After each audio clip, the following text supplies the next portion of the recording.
नमस्कार। आज हम बात कर रहे हैं एखार्ट टोले की एक बहुत ही जानी मानी किताब द पावर ऑफ नाउ। ये 1997 में आई थी। जी, a guide to spiritual enlightenment काफी प्रभावशाली किताब रही है। बिल्कुल। तो हमारे पास इसकी एक डिटेल समरी और रिव्यू है और हम समझना चाहते हैं कि इसकी जो मुख्य शिक्षाएं हैं वो क्या हैं। खासतौर पर ये कि भाई वर्तमान में जीना, अब में जीना, इसका असल मतलब क्या है। हाँ, और टोले कैसे कहते हैं कि यही चीज सच्ची खुशी का रास्ता है। और ये सोचना कि हमारा ज्यादातर दुख शायद बस हमारे विचारों का खेल है। ये थोड़ा गहरा विचार है। चलिए इसी पर बात करते हैं। बिल्कुल। तो टोले का जो पहला और शायद सबसे चौंकाने वाला आइडिया है वो ये है, आप अपना मन नहीं है। हैं? ये सुनने में अजीब लगता है। मतलब हम तो यही सोचते हैं ना कि हमारे विचार, हमारी सोच, वही तो हम हैं। हमारा मन ही तो सब कुछ कंट्रोल करता है ना। देखिए, यही टोले एक बहुत अहम बात कहते हैं। वो कहते हैं कि हमारे दिमाग में जो ये लगातार सोच चलती रहती है ना, खासकर वो जो बिना रुके बकबक होती है, वो ही हमारे दुख का, हमारी तकलीफ का असली कारण है। अच्छा। हाँ, मतलब हमारी जो असली पहचान है वो इन आती जाती सोच से कहीं ज्यादा गहरी है, स्थिर है। सच्ची शांति इन्हें कंट्रोल करने या इनमें खोने से नहीं मिलती, बल्कि बस इन्हें एक दूरी से देखने से मिलती है। जैसे आप बादल देख रहे हो, उनसे खुद को जोड़ना नहीं है। हाँ, ये बात तो है। कभी कभी लगता है दिमाग बस दौड़ता ही रहता है, रुकता ही नहीं है। और फिर टोले ये भी कहते हैं कि समय मतलब अतीत और भविष्य, ये बस एक वहम है, एक इल्यूजन, और असलियत सिर्फ अब में है। ये तो और भी मुश्किल लगता है समझना। हम तो हमेशा या तो गुजरे कल में होते हैं या आने वाले कल की चिंता में। बिल्कुल बिल्कुल। और देखिए, यहीं पर वर्तमान क्षण की शक्ति का पूरा सार है। टोले का तर्क है कि जीवन जो है ना, वो असल में सिर्फ इसी पल में जिया जा सकता है, अब में।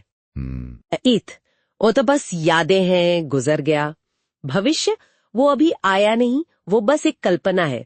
इसे ऐसे समझिए जैसे कोई नदी बह रही है, आप सिर्फ उसी पानी को छू सकते हैं जो ठीक आपके सामने है अभी। सही। तो जब हम इस पल को, जो अभी है, बिना लड़े, बिना जज किए पूरी तरह से स्वीकार कर लेते हैं ना, तो वो जो दिमागी कश्मकश है, पीड़ा है, वो अपने आप कम होने लगती है और एक अजीब सी गहरी शांति महसूस होती है। इसी में पावर है। किताब में एक पेन बॉडी का जिक्र आता है, दर्द शरीर। ये क्या चीज है?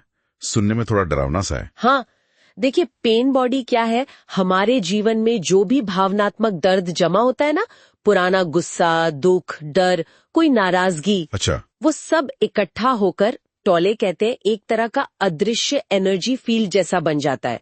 लगभग एक अलग सत्ता की तरह, जो कभी कभी बिना किसी वजह के एक्टिव हो जाता है और हमें फिर से वही दुख या गुस्सा महसूस कराता है, जैसे कोई पुराना घाव अचानक दर्द करने लगे। ओह हाँ, ऐसा होता है कभी कभी। जी। और टोले कहते हैं कि इसे सिर्फ गहरी जागरूकता से, मतलब प्रेजेंस से, वर्तमान क्षण में पूरी तरह मौजूद रहकर ही धीरे धीरे कमजोर किया जा सकता है, घोला जा सकता है। तो ये जागरूकता, ये प्रेजेंस ही चाबी है। और अहंकार या ईगो का क्या रोल है इसमें?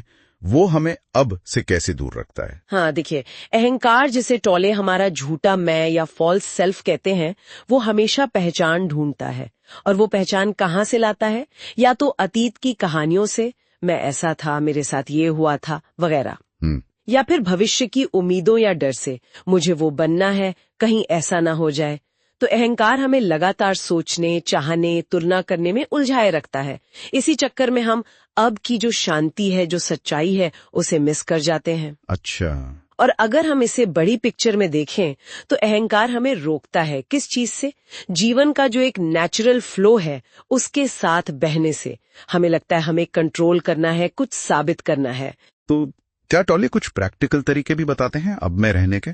क्योंकि सिर्फ सोचना या समझना शायद काफी ना हो। हाँ, बिल्कुल बिल्कुल प्रैक्टिकल तरीके हैं। सबसे आसान और सबसे पावरफुल तरीका है अपनी सांस पर ध्यान देना। बस अपनी आती जाती सांस को महसूस करना, कुछ बदलना नहीं, बस महसूस करना। सांस पर ध्यान देना। दूसरा तरीका है अपने आंतरिक शरीर की जीवंतता को महसूस करना। जैसे बस एक पल रुककर अपनी हथेलियों में या पैरों में जो हल्की सी एनर्जी या झंझनाहट है, उसे महसूस करने की कोशिश करना। यही जागरूकता की शुरुआत है। ये छोटे छोटे अभ्यास दिमाग की दौड़ को धीमा करते हैं और हमें खींचकर वर्तमान में ले आते हैं। सुनने में तो ये आसान लगते हैं, पर शायद लगातार अभ्यास करना पड़ता होगा। हाँ, अभ्यास तो चाहिए। अच्छा, अगर हम इस किताब के असर की बात करें तो इसकी सबसे बड़ी खूबी, ताकत क्या लगती है आपको? मुझे लगता है इसकी सबसे बड़ी ताकत है गहरे आध्यात्मिक विचारों को बहुत ही सीधी सरल भाषा में समझाना। कोई बहुत मुश्किल शब्द नहीं है, और ये पढ़ने वाले को मजबूर करती है कि वो अपने सोचने के तरीके पर सवाल उठाएं। सही है। और ये सिर्फ थ्योरी नहीं है, जैसा आपने कहा, ये प्रेजेंस को महसूस करने के प्रैक्टिकल तरीके भी देती है। और क्या इसमें कुछ कमियां या सीमाएं भी हैं? मतलब हर किसी के लिए शायद ना हो। हाँ, ये भी मानना पड़ेगा। कुछ लोगों को शायद ये थोड़ा दोहराव वाला लगे, मतलब बातें रिपीट होती हैं, और क्योंकि ये आइडियाज थोड़े एब्स्ट्रैक्ट है, अमूर्त है, तो जो लोग आध्यात्मिकता में बिल्कुल नए हैं उन्हें शायद इसे समझने या अपनाने में थोड़ी मुश्किल हो। और ये बात भी ध्यान रखनी चाहिए कि ये किताब को एक गहरी मानसिक चोट को ट्रॉमा या बहुत कॉम्प्लेक्स प्रैक्टिकल प्रॉब्लम का डायरेक्ट प्रोफेशनल इलाज नहीं बताती। ये चेतना के लेवल पर काम करने की गाइड है। बिल्कुल सही। एक कोट है किताब का जो मुझे हमेशा याद रहता है और शायद पूरी बात का निचोड़ है। गहराई से महसूस करें कि वर्तमान क्षण ही वो सब कुछ है जो आपके पास कभी होता है। आज की जो इतनी तेज रफ्तार वाली जिंदगी है, उसमें ये बात इतनी जरूरी क्यों लगती है? शायद इसलिए कि हमें याद दिलाता है कि बाहर चाहे कुछ भी चल रहा हो, हमारी अंदरूनी शांति, हमारी खुशी, वो काफी हद तक हमारे अपने नजरिए पर निर्भर करती है। ये हमें लगातार के तनाव से, चिंता से, भविष्य के डर से थोड़ा मुक्त होने का रास्ता दिखाती है, ताकि हम जीवन को ज्यादा गहराई से, ज्यादा संतुष्टि से जी सकें।